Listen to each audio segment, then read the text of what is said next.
새날을 여는 새벽 말씀 나눔입니다.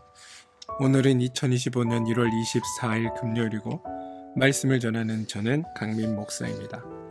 오늘 함께 나눌 말씀은 마태복음 15장 21절로부터 28절 말씀입니다. 말씀 범위는 21절로부터 39절까지입니다. 그러니 시간 되실 때 21절로부터 28절뿐만이 아니라 39절까지 함께 읽어봐 주시기를 부탁드립니다. 예수께서 거기서 나가사 두로와 시돈 지방으로 들어가시니 가나안 여자 하나가 그 지경에서 나와 소리질러 이르되 주 다윗의 자손이여 나를 불쌍히 여기소서 내 딸이 흉악하게 귀신 들렸나이다 하되 예수는 한 말씀도 대답하지 아니하시니 제자들이 와서 청하여 말하되 그 여자가 우리 뒤에서 소리를 지르오니 그를 보내소서. 예수께서 대답하여 이르시되 나는 이스라엘 집에 잃어버린 양 외에는 다른 데로 보내심을 받지 아니하였노라 하시니 여자가 와서 예수께 절하 이르되 주여 저를 도우소서. 대답하여 이르시되 자녀의 떡을 취하여 개에게 던짐이 마땅하지 아니하니라. 여자가 이르되 주여 올소이다마는 개들도 제 주인의 상에서 떨어지는 부스러기를 먹나이다 하니 이에 예수께서 대답하여 이르시되 여자여 내 믿음이 크도다 내 소원대로 되리라 하시니 그때부터 그의 딸이 나으니라. 마태복음 15장 21절로부터 28절까지의 말씀입니다. 지금 우리는 마태복음 15장을 살펴보고 있습니다. 그리고 이 마태복음 15장 전체를 통해 보면 두 부류의 사람들이 대조되어 하나님의 뜻을 드러내는 도구로 사용되는 것을 볼 수 있습니다. 첫 번째 부류는 마태복음 15장 1절에 등장하는 이들입니다. 마태복음 15장 1절입니다. 그때에 바리새인과 서기관들이 예루살렘으로부터 예수께 나와 이르되 보시면 바리새인과 서기관들이 등장합니다. 이들은 다들 아시다시피 당시 이스라엘 사회의 지도층이며 당시 시대를 이끌던 완벽한 주류에 속한 사람들입니다. 그리고 이들이 왔다고 말하는 예루살렘이란 도시를 한번 생각해 보시기 바랍니다. 지금도 그렇지만 유대인에게 당시 예루살렘은 그냥 단순한 도시가 아닙니다. 이스라엘의 수도이자 정치, 경제, 종교의 중심지였습니다. 그곳에서 온 바리새인과 서기관들은 그야말로 당대 최고의 엘리트들입니다. 그러니 그들이 가진 자부심이 얼마나 대단했을지 누구나 상상이 가능합니다. 요즘 서울 사는 친구들에게 너 어디에 살아? 이렇게 물으면 서울 살아요 라고 대답하지 않고 자기가 사는 지역을 말한다고 합니다. 저 강남 살아요. 저 강북 살아요. 저는 송파 삽니다. 이런 이야기들을 한다고 합니다. 그렇게 말하는 이유는 서울도 같은 서울이 아니라는 은근한 지역적인 특징과 정체성을 드러내므로 그것과 자신을 동일시하는 도구로 사용하기 때문이라고 합니다. 그리고 그렇게 말하는 이들은 자기가 사는 지역에 대한 자부심이 있습니다. 당시 예루살렘도 마찬가지였습니다. 예루살렘에서 왔다라는 그 말에는 단순히 그들이 예루살렘에서 출발했다라는 의미가 아니라 그들이 있는 그 예루살렘이라는 자리가 당대 가장 성공한 이들, 가장 존경받을 만한 이들이 사는 지역이라는 지역적 자부심이 함께 포함되어 있다라는 의미입니다. 우리는 전통성을 가지고 있다. 우리는 율법과 말씀의 권위를 가지고 있는 존재들이다 라는 의미가 이 예루살렘에서 왔다라는 말 속에 포함되어 있는 겁니다. 우리는 당대의 가장 성공한 이들, 가장 존경받는 이들이라는 의미가 이 말 속에 포함되어 있습니다. 그리고 그들이 이렇게 말할 수 있는 까닭엔 그들이 종교적인 전통과 율법을 철저히 지켜왔다라는 자긍심이 그 바탕에 깔려 있습니다. 그런데 오늘 본문 21절을 보면 전혀 다른 인물이 등장합니다. 예수께서 거기서 나가서 두로와 시돈 지방으로 들어가시니 가나안 여자 하나가 소리 질러 이르되 보시면 이 여인을 가나안 여인이다 라고 성경은 소개합니다. 가나안 여인이라는 의미는 이스라엘과는 무관한 이방인 여자라는 의미를 가집니다. 뿐만 아니라 예수님이 그 여인을 만나는 곳은 두로와 시돈이라는 곳입니다. 이곳은 당시 이스라엘 사람들은 경멸하기 그지없는 이방인들이 사는 지역이었으며 누구나 멸시하던 지역의 이름이 두로와 시돈입니다. 이 이방 여인의 정체를 살펴보면 본문을 조금 더 분명하게 볼 수 있는데요. 이 여인, 가나안 출신 이방인의 심지어 성별도 여인입니다. 이방인이라는 것만으로도 유대인들과 함께할 수 없는 경멸의 대상이며 멸시의 대상입니다. 게다가 여인이라는 신분입니다.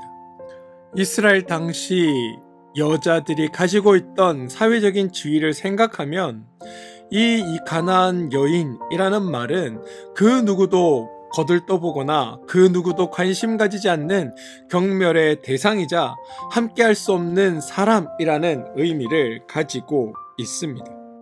그런데 더불어 그녀의 자녀 중 딸이 귀신에 들렸다라고 성경은 이야기합니다.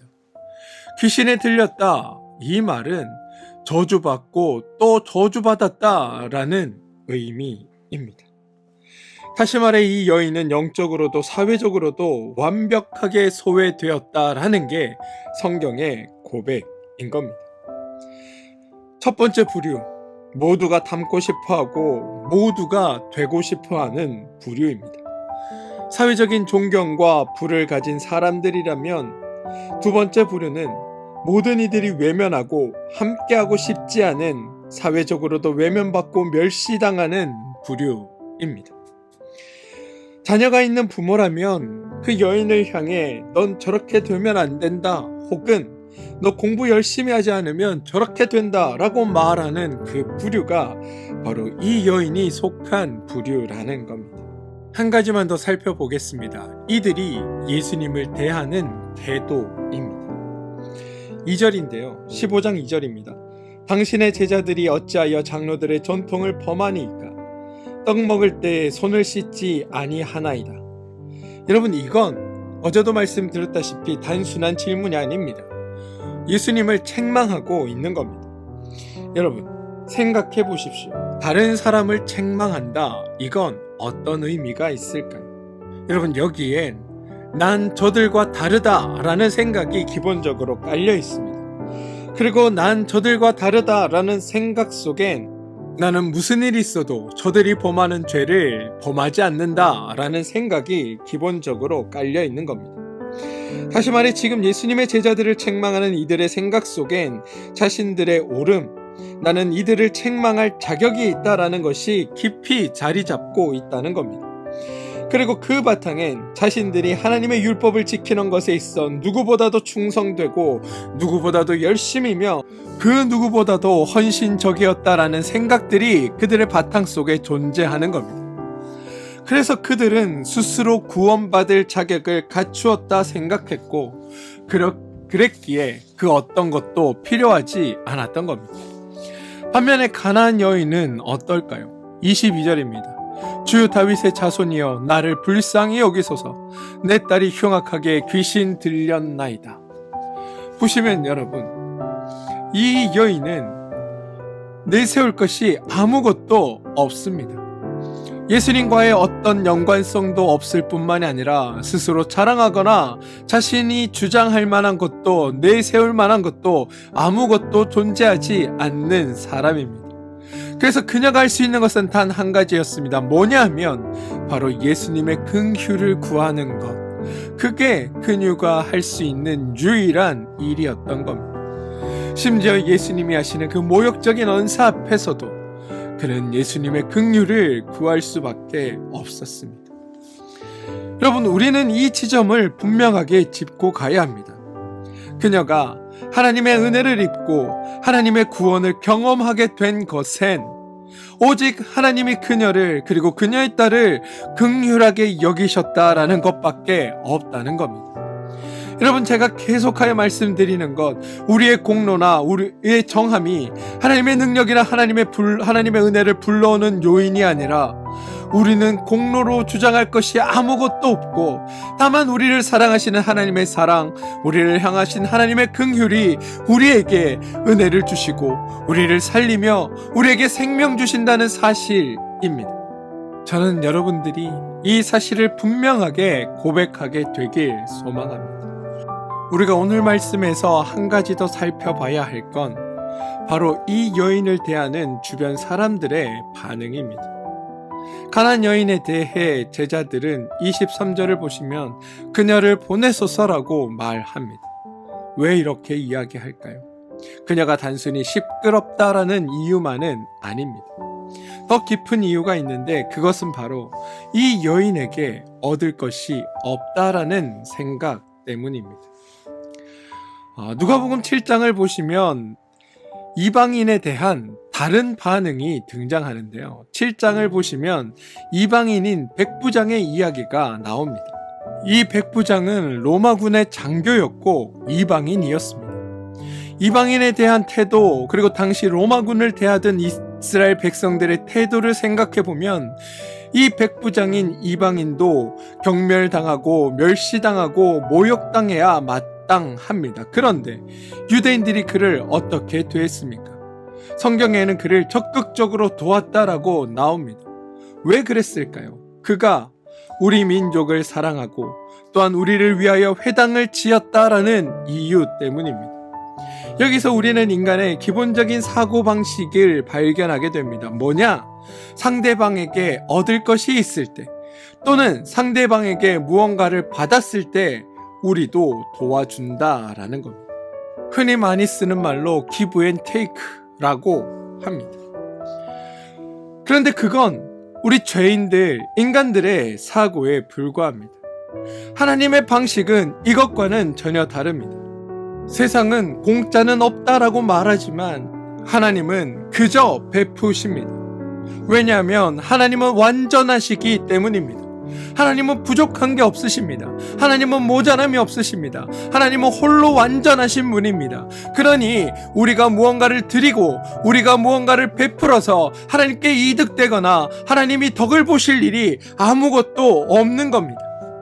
하나님께서는 받으실 것이 없습니다. 그래서 오히려 주실 것만 있으신 겁니다. 이걸 은혜라고 부르는 겁니다. 여러분, 여기서 중요한 질문 하나 드리고 가겠습니다.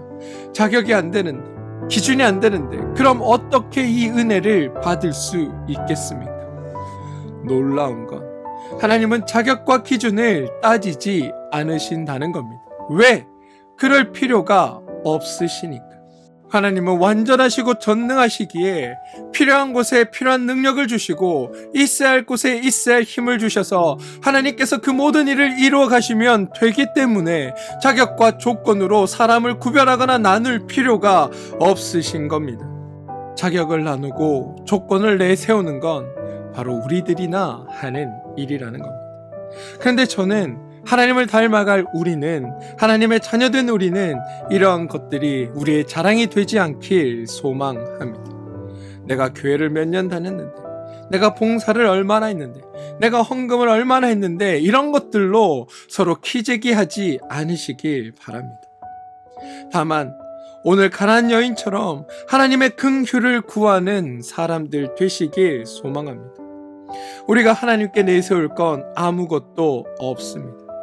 무언가 있다라고 생각되는 게 있다면 그 모든 것들도 사실은 하나님께서 우리에게 주신 은혜에서 비롯된다는 것을 기억하시길 바랍니다. 그러니 다만 하나님의 긍휼을 구하시고 내게 주신 하나님의 은혜에 감사하며 살아가는 여러분들 되시길 소망합니다. 사랑하는 성도 여러분, 하나님 앞에서 우리는 모두 오늘의 주인공인 가나안 여인 같은 존재입니다. 그러니 겸손히 주님 앞에 나아가길 소망합니다. 나 스스로 자랑하던 모든 자격과 조건을 내려놓고 오직 하나님의 긍휼, 주님이 주실 그 사랑을 구하는 이들이 되시길 바랍니다. 그때 비로소 우리는 진정한 은혜를 경험하게 될 것입니다. 사랑하는 성도 여러분, 저는 오늘이 그 하나님의 은혜를 경험하는 복된 날 되시길 소망합니다. 함께 기도하겠습니다. 하나님, 오늘 말씀을 통해 은혜가 무엇인지 깨닫게 하시니 감사합니다. 늘 겸손히 주님의 긍휼을 구하며 살아가는 우리 모두가 되게 하여 주시옵소서. 예수님의 이름으로 기도합니다. 아멘.